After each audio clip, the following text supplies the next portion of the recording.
On the morning of August 1st, 1966, shots ring out from the observation deck of the clock tower on the University of Texas campus. It marks the infamous beginning of the modern era of mass shootings in America. I'm Sarah Ferris, true crime podcaster. And I'm Catherine Schweit, the former head of the FBI's active shooter program. And you're listening to Stop the Killing. Well, welcome to another episode of Stop the Killing. I am so excited because we are joined again. Well, I say we. Catherine's actually not with me today. She's busy, I think, doing finals tests for her law students in Chicago. So I think I'm probably got the better deal, to be fair. Because I am with the lovely Jodene Weber, who has joined us before on the podcast to discuss a very specific case. The Idaho Four case. Now, Jodene, it's been a while. It's been a hot minute since we've had a chat. So would you introduce yourself to our listeners again? And then I think we need to have a little refresher on the Idaho Four case as well. Certainly. Thank you for having me back, Sarah. My name is Jodene Weber. I'm a retired special agent from the FBI. I spent 22 years with the FBI working various cases, terrorism, financial crimes, healthcare fraud, and I have my own podcast called Caught in My Web on patreon.com, and I cover true crime 5 days a week. So I have been very actively following the Idaho Four case. And for those unfamiliar, in November 2022, in the middle of the night, approximately 4:04 a.m. until 4:20 a.m., 4 students, Kaylee Gonzalez, Madison Mogan, Ethan Chapin, and Zenner Kernodle, were murdered in their off-campus residence. In the middle of the night, they were stabbed to death. In late December 2022, a man was arrested and charged with their killings. And so we have been following the prosecution since that time. And I understand you like to call the perpetrator and not name them. Is that correct? Yes. Okay, so going forward, I will try to stick to the rules. I know there's been a few developments recently that you wanted to update us on. So tell us what's been happening. Absolutely, Sarah. There have been 3 major developments, and one development does involve sensationalistic coverage of this case. So we will get into that in just a minute. But first, I think the big news that just came out is that the perpetrator, his defense team, they were demanded to provide an alibi. In the state of Idaho, in the United States, the prosecution has the right to demand the defense provide an alibi. And what that allows is for the prosecution to know what will the perpetrator claim if they take the stand, where they were, what witnesses are there. And that gives the prosecution a chance to vet the information, determine its accuracy, interview potential witnesses, and prepare for trial, essentially. Well, they have tried 3 times to demand an alibi from the perpetrator. The first time, the defense came back and said, well, you'll learn that through cross-examination of witnesses. And the defense came back and said, no. If your client has an alibi, we need to know, where was he? What was he doing? Were there any witnesses to his activities? At what locations, at what times? Where was he? Well, then they came back a second time, and they said that the perpetrator was driving around in the early morning hours. And again, the prosecution came back and said, well, where was he driving around? What was his route? When did he depart? When did he arrive back home, etc.? Give us a map. Tell us what locations he went to. Were there any witnesses in those locations? Well, finally, they came back again, and their deadline was this month, April 17th, to turn over an alibi. And now, again, it was once again vague. They said that the perpetrator was driving around. He was south and west of Moscow, Idaho, which is where the murders took place. And they said he drove to a park by the name of Waiawai Park, which is in Washington, very near his residence, and that he was out looking at the moon and stars. Now, many people found that the way this alibi was worded and the semantics, the verbiage in this alibi was very deceiving because we know that the perpetrator's phone was on at 2:47 and then it lost connection to the network. And it was off for 2 hours and 1 minute, and then it regained connection to the cellular network at 4:48 a.m.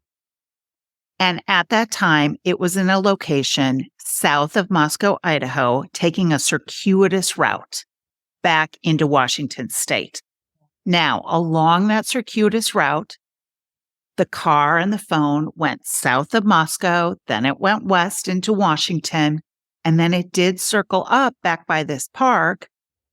But what was missing from this third alibi that was submitted was the time that the perpetrator was allegedly at this park. Because if you don't say he was there between 4:04 and 4:20, you really don't tell us anything. That's what's key. Where was he during that time frame? Additionally, this alibi, it doesn't specify the perpetrator left his residence at approximately such and such a time. He proceeded southwest on this street and then traveled for approximately 1 mile before turning west. I mean, there's no details like that. And that is what is missing. Now, additionally, in this alibi, they claim he was looking at the moon and the stars. Well, I pulled the weather reports. There was ice fog and overcast condition. Basically, there is cloud cover. There was no stargazing that night. So I anticipate if the prosecution is on their game, and I think they are, if and when we eventually get to trial, they will have a meteorologist who will testify that there was too much cloud cover to stargaze that night. Additionally, the one witness that the perpetrator plans to put on in support of his alibi is a cellular phone analyst. And I think what that phone analyst will say is that the phone wasn't turned off. It simply lost network connection, meaning it was out of range or there was geographical territory, mountains in the way type of thing. However, we still don't have the telematics or the computer data from the Elantra, from the car. And that will determine where the car was. So I think he's going to have a problem because eventually that data from the car will be turned over as part of discovery, and that will pinpoint where he was between 4:04 and 4:20. So yeah, that's going to be hard. So that was a big deal, though, last week. That was a big development. And for the family of Kaylee Gonzalez, they came out and made a statement. And they said, you know what? We've been waiting over a year for this information. Where were you? And if your only answer is you were out gazing at the moon and the stars, why couldn't you say that a year ago? So it did not work in favor of the perpetrator. There is also a section in the alibi where the lead defense attorney says, well, the perpetrator's phone is off network at such and such a time. Therefore, the car that was seen on a video surveillance camera in front of this cannabis store can't be his because the phone wasn't moving eastbound at that time. Well, when you go back and look at the times that are articulated for the phone in the probable cause affidavit, we already know the phone was off then. So you're not going to see the phone moving in conjunction with the car in front of this cannabis store at that time because it's already off. It doesn't mean the phone's not in the car. We know the phone was in the car when he left his residence, and we know the phone is with the car when it turns back on at 4:48 and connects with the network. So it's with the car. It's just that it was turned off when it passes. So a lot of people picked up on that as well and felt that it was very misleading of the defense to word things that way. So that's our first big development in the case. Now, secondly, the defense has filed for a change of venue. And for those unfamiliar, that means they don't want the trial in Moscow, Idaho. They think it's tainted there. The jury pool is contaminated. There's been too much media coverage. Now, the prosecution argues that's baloney. There is global coverage of this case. Everybody's heard about this case. Yeah. And frankly, the big city in Idaho is Boise, Idaho. And the prosecution contends the coverage is even bigger down there because you have more larger television stations. You have more media outlets, so therefore you have more coverage. And social media is global. You can have coverage anywhere in the palm of your hand with your phone. So therefore, they think this change of venue is nonsense. Well, the defense filed the motion. So what they were doing in conjunction with their change of venue motion is they were conducting telephonic surveys. And what these telephonic surveys were designed to do was to gauge how much media exposure is there out there in the public lexicon. Are people tainted? Have they made judgments already about the perpetrator? And can he get a fair trial in Moscow, Idaho? Well, they started conducting this survey. And people getting these phone calls and being surveyed started getting concerned. So concerned, they called the police and they called the prosecution office. And they said, here are some of the questions that we're being asked. We're being asked, do we know about DNA on a knife sheath? Do we know that the perpetrator allegedly stalked one of the victims? Questions that are very detailed and specific and could potentially taint someone who is unfamiliar with the case, because by asking those specific questions, it plants in a person's mind the potential that this could possibly be true. Typically, surveys are done with open-ended questions, such as, have you heard about this case? What have you heard? What headlines have you read? Those sorts of things. Have you formulated an opinion? If so, what is it and why have you formulated that opinion? Things that don't suggest or plant information. So the prosecution got wind of these surveys, and there was a they immediately filed a motion. Stop this, judge. We've got a problem. So the judge got this motion in. He immediately filed an order halting all surveys, prohibiting both the defense and the prosecution from making any comments until he could have a hearing. Well, the defense didn't like that. They're like, you're stopping us in our tracks. We need this for our change of venue. So there were 2 hearings on this, and they were quite contentious. And one of the things that came out is that the lead defense attorney, who has been whining in recent hearings about, I have to review everything. I have to review and read and understand everything for the perpetrator to make sure that his rights are protected. She gets in court and says, well, I never looked at the questions that the survey team is asking. And it's like, okay, you can't travel in 2 traffic lanes there. You either review everything or you don't. And isn't this coincidental that you didn't review these questions that are being asked? And now potentially potential jurors in Moscow, Idaho are getting these phone calls that have potentially tainting information in them. And are you essentially creating justification for a change of venue? It was a little too slick and a little too convenient. So we had 2 hearings. And on the second hearing, they had the actual person who conducts the surveys give testimony. And he was very defensive. And he said, look, I really don't appreciate being told I'm tainting a potential jury pool. I am doing my job. If you want me to gauge if there is taint or bias out in the community, I can't just ask open-ended questions because people don't volunteer everything they know. If I ask, have you heard about a case? People will volunteer, yeah, I've heard this factor or that factor, but they won't volunteer in totality all the things that they know about a case. It's only if you ask specifics, have you heard this, that people will say, oh, yes, I did hear that too. And then you get more into what they think. And so the judge is like, well, you're putting me in a very awkward position here because 2 of the questions you are asking are not truthful. There's lies. And you're potentially tainting potential jurors. That's problematic for me. And this surveyor said, I really don't care if it's true or not. If you want me to gauge bias, I've got to be able to ask this to see if people are biased. So it was very contentious. And he said, if I'm not allowed to ask what I want to ask, I'm not going to continue working with the defense.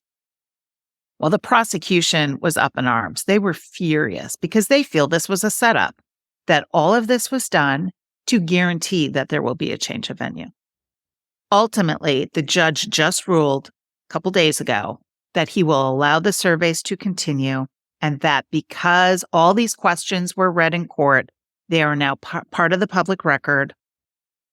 And as long as the defense acknowledges that they want to keep going with this and they understand these questions could be prejudicial to their client, the judge is like, I'm not going to stop you. Now, the reason I think the judge is letting this go on is because he's worried about, if the perpetrator is convicted, he's worrying about appeal and giving grounds for appeal.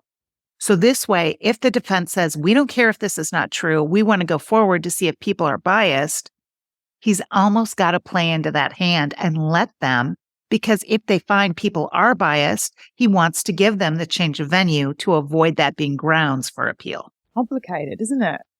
It's very complicated. But what it did was it really shows how slick the defense will play and cut corners.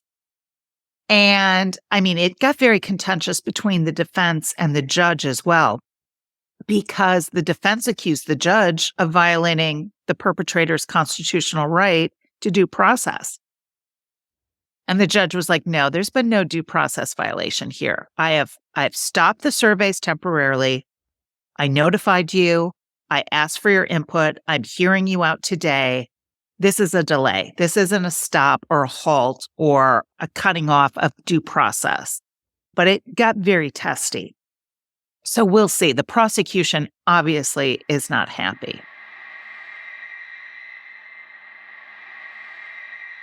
Now that leads us to our third and final big event that has happened just yesterday. So this is hot off the press.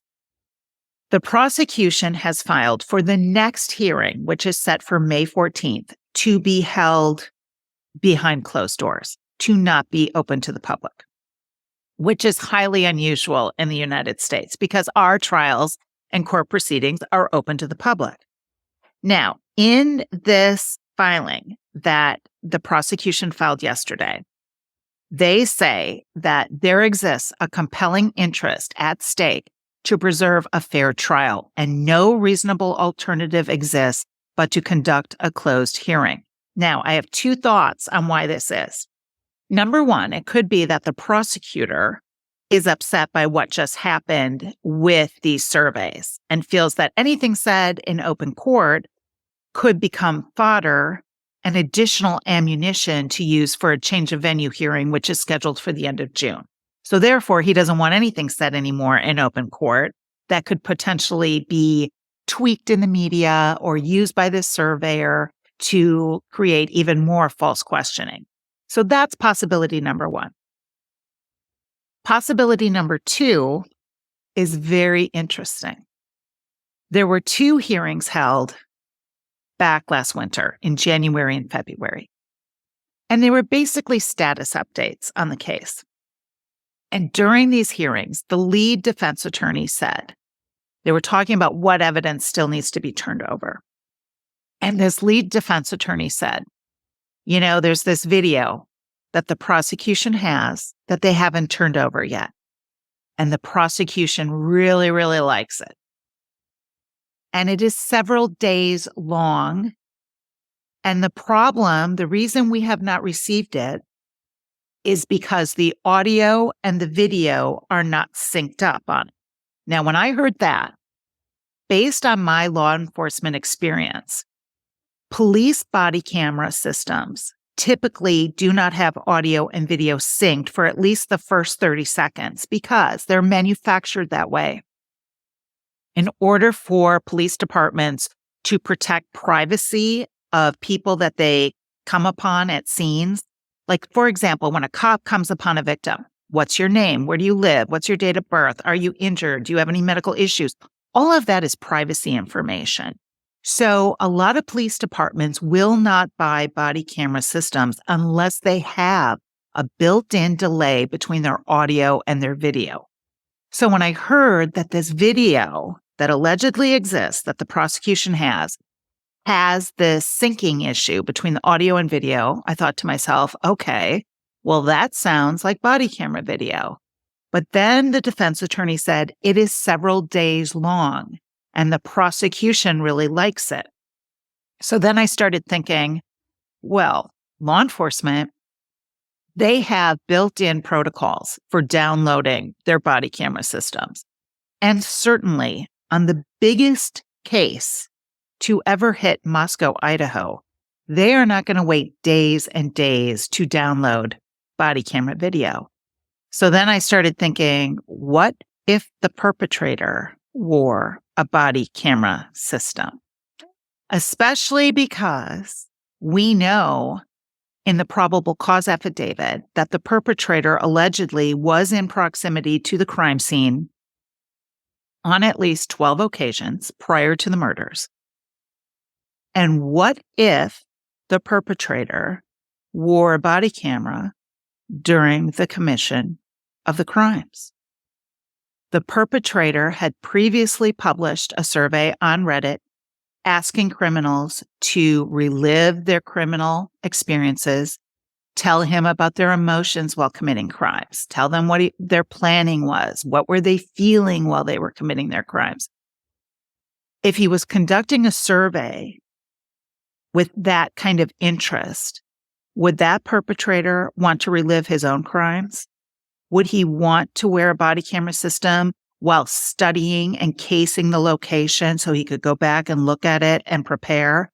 And would he want to wear it during the execution of the actual murders? I think, based on the fact that the defense attorney has said the prosecution really likes it, well, yeah, any prosecutor would like the actual crime on video. Yeah. And it certainly would make sense why there hasn't been that big of a fight, or wasn't a big fight by the prosecution about tearing down the crime scene house. It has now been demolished and they really didn't fight it. You really don't need the house if you've got the entire murders on video. So there are people who think this big video, and the defense has come out and said it's not a video of the car. They've said that in court. So it's not like a surveillance camera seeing the Elantra coming into frame and then going out of frame. And it's not along the circuitous route. It has nothing to do with the car. And because of the specific information given about the audio and video not syncing up, I really do tend to believe there's a high likelihood it could be a body camera system. So with that being said, when the prosecution is saying in this filing, there exists a compelling interest at stake to preserve a fair trial and no reasonable alternative exists but to conduct a closed hearing, they can't possibly talk about why this is still delayed or how much left they have to do on a body camera system, possibly worn by the perpetrator. They can't talk about that in open court and maintain a fair trial, because anyone who hears, if that is in fact what this is, if people hear that he was potentially wearing a body camera while casing the house and possibly during the commission of the crime, I mean, no juror is going to acquit him.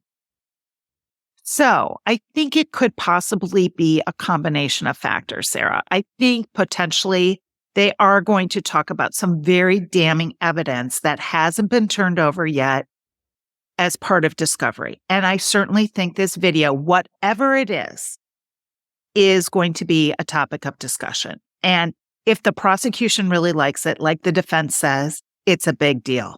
It's crucial evidence. But then on top of that, yes, I think the prosecutor is ticked off by what has all happened with these surveys and, the shenanigans that have gone on there. And I think he does want to shut down any open court hearings so that nothing else can be manipulated to justify a change of venue. I don't know if the judge will agree or not. We'll have to see what's decided. But ultimately, there will be a hearing on May 14th. It's just a matter of whether it will be open or closed or not. And it will deal on whatever remaining discovery is left to turn over. Ultimately, the prosecution has until the beginning of September to turn over all discovery. And then that's the drop dead date on that. And then, as I mentioned, change of venue will be at the end of June. And I anticipate the judge most likely will grant a change of venue and that this most likely will get moved to Boise, Idaho. Some real jaw-dropping moments. And the thing that kind of rings back in my mind is, and I don't think we've touched on it today when you're talking, is the perpetrator was actually, am I right in saying, a criminology student? Yes, he was a PhD criminology student. He has his master's in criminal justice. He studied with one of the premier experts in serial killers when he got his master's in Pennsylvania. And now he had gone on to get his PhD and was out in Washington, 10 miles from Moscow, because that's right on the Washington-Idaho border. Now, let me tell you, professor that he studied under in Pennsylvania for his master's, Dr. Catherine Ramsland, she's premier expert. She wrote the book on the BTK killer. Right. And there are a lot of similarities between the Papa Roger character, who was in some of the online forums talking about this case, and the BTK killer. The BTK killer sent letters to newspapers, kind of bragging about his crime. Well, Papa Roger did the same thing on chat forums, had knowledge on some things ahead of time that really only the killer would know, like the knife sheath being left at the crime scene. So there have been parallels made. Could the perpetrator be Papa Roger? And there are many people who think when we do get to trial, we will find out, because Papa Roger disappeared upon the perpetrator's arrest. So that is something people are watching. But this professor who wrote the book, and she's the expert, is it possible her student, the perpetrator, her former student, would want a book written about himself, and as a way to guarantee that, to have a video of the actual crime so that she could study it and he could tell her, well, here's what I was thinking when I attacked this person? I mean, is that the kind of thinking we're going to find? Because I always remind people, most of what we know about this case is from the probable cause affidavit, and that is all pre-arrest information. That's all investigation prior to arrest. But if they found this video on his computer, on an electronic device, that would be post-arrest. We could have the biggest evidence in this case, not in the probable cause affidavit. It was found after arrest when the search warrants were executed. Right. So we could have the biggest bombshell. It may not be the knife sheath. It may not be the DNA. It may not be the car. It may not be the phone. It could be this video, could be the biggest bombshell. Wow. Here's what I think. I think it is a body camera system, and I think he was wearing it. And I've come flat out and said it. I don't have any reason not to believe that at this point. Based on my experience when I have had to prepare for trials and had to get body camera systems from local police who have responded to crime scenes on cases I've worked, it does take a while to get all that synced up and then to get your copies over to the defense as part of discovery and everything. And certainly, if this is several days long, you can imagine how much they have to study. Okay, what time did this occur? How did the perpetrator get there? What is he observing? What, everything. You have to study it, and then sync it up and then listen, and, everything will be analyzed. So I can understand why it takes so much time. And based on the comments made by the defense attorney, I almost feel, and maybe this is just me, but I almost feel like she's mentioning this for a reason, because she didn't have to bring it up in the January and February hearing. And I felt it was almost strategically mentioned that, hey, there's this really big evidence. And I almost feel like she's putting it out there that I'm going to do all my pretrial challenges. I'm going to try to get the search warrants suppressed and get as much tossed out, and really try to give the perpetrator, make sure that everything I can do, I will have tried to do. But if the search warrants stand and all the evidence from the searches come in and nothing gets suppressed, I think at that point, the defense will be like many other defense teams in death penalty cases, where they go to their client and they say, all right, we have tried every avenue to get everything suppressed that we could. We've run out of options here. We could go to the prosecution now and ask them to take the death penalty off the table, avoid a trial, if you're willing to plead to 4 counts of first-degree murder. You would get life in prison without the possibility of parole, but we could spare you your life. Now, if you're a perpetrator who wants notoriety and wants to have people come interview you, you're going to want to live. Although you would live for several years, even if you did get the death penalty, because of our appellate process, it takes years. But the perpetrator may say, yeah, I'll take that deal. Go ahead. Go try to plead this out. And would the prosecution take a plea or offer a plea at that point? I think they would, because 1, you'd save an incredible amount of money. Number 2, it guarantees this perpetrator wouldn't be acquitted and would be off the street. And for public safety, you just don't want to roll the dice when you're a prosecutor and get one hinky juror who could, hang the jury, or God forbid, he gets acquitted. So that, to that, prosecutors they like guilty pleas. So that would be a motivation. Plus, the more time that goes on, memories fade, people die. It's harder to do trials several years out after these major events because, it just takes a long time and people's memories fade. And if you don't get a conviction the first time, if you get a hung jury, you got to come back around and do it again. And then that's even longer. So I do think the prosecution would be interested in that. But then on the flip side, I say to myself, well, yes, the defense team might think, okay, this is the best we can do for our client, and getting the death penalty taken off the table would be a win for them as attorneys. They would consider that a win. But ultimately, the perpetrator's the boss. And if the perpetrator doesn't want to take a plea, the perpetrator has the right to go to trial. And if he has made a recording of the crime, that would have to be played for the jury. And that is something a very diabolical killer might want to have happen. We just saw it happen in a case in Alaska. So you got to think about the potential jurors that might see that, because that is something you're never going to be able to unsee. Yeah. If in fact it exists. But that is what I'm thinking about and preparing for. And I feel so bad for these families because there's coverage like mine where I'm coming out and I'm saying, I am considering this as a viable possibility that there could potentially be, if not the actual crime, the casing of the crime scene. All those videos would have to be seen. I think that'd be very, very upsetting for these families to know for months their kids were being, cased like that. Beyond, when you're talking about the prosecutor getting to the point where there might be a plea, the thing that strikes me is I wonder what the families feel would be justice in this situation and how much they have as a voice. Well, that is a very good point, because the family of Kaylee Gonzalez has come out and her father said, don't even come to me with that question.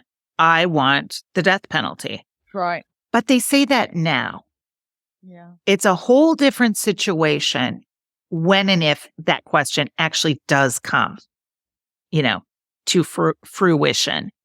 Because how would they feel if the perpetrator is acquitted and goes back out into society and does this to someone else? I think ultimately the prosecution will canvass all 4 families of the victims and possibly even the roommates and to see how they feel about this. But I do think ultimately the prosecution, they don't work for the families. And some of these families are divorced, and some parents may think differently. One may say, I want the death penalty, and the other parent may say, no, I don't. I want a plea deal. Ultimately, the prosecution doesn't work for the families. The prosecution works for Kaylee, Madison, Ethan, and Xana. And if it means that no one else could potentially suffer the loss of life like those four did, they will take the death penalty off the table and take a plea or offer a plea deal. That's my opinion. Because for the prosecution, it just makes more sense all the way around. All the way around.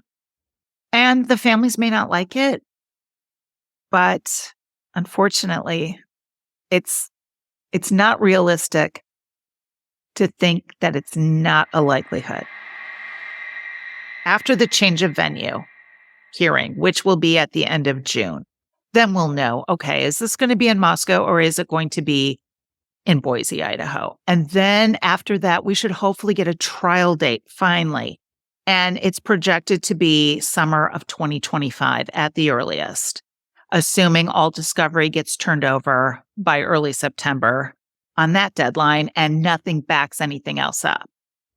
Now, that being said, then we go into pretrial motion phase. And a lot of information, in my experience, comes out through pretrial motions. That's when defense attorneys can almost do what they've already started to do, is plant these little nuggets like, oh, there's this big video. They can start to put things out there so that the public can start talking about it and you get interested. So a lot of details can come out in these pretrial hearings. You also get a chance to see how the lawyers lawyer, and you really see who effectively questions well witnesses, how they organize their materials, how articulate they are. And I think you gain a lot of knowledge. So I am looking forward to that because I think we're finally going to start hearing more details about the case because so much has been kept under wraps due to the non-dissemination order that is in place. Wow. Thank you, Jodene. Will you come back and join us with some updates as they come? I would love to. Thank you so much for having me. Oh, you're so welcome.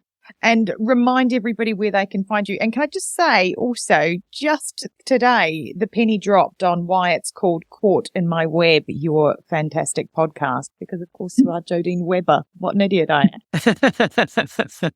You're funny. Yes, my podcast is called Caught in My Web. It is on patreon.com 5 days a week. I cover breaking true crime news. So I cover all the other big true crime cases around the world. And then twice a month on Saturdays, I cover cold cases on the bonus catch level of Caught in My Web.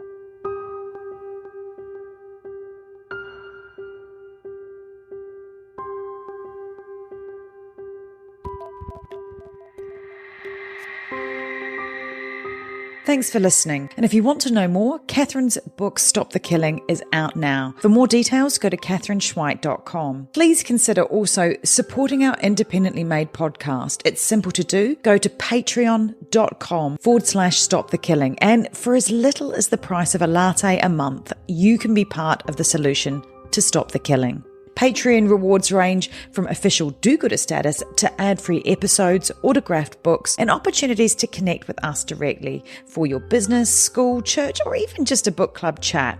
But just knowing that you are part of a movement that has the power to make your community safer, well, that's got to taste better than a skinny cappuccino any day. So please head to patreon.com/Stop the Killing now and polish off your do-gooder halo and make sure to include your name so we can give you a shout out.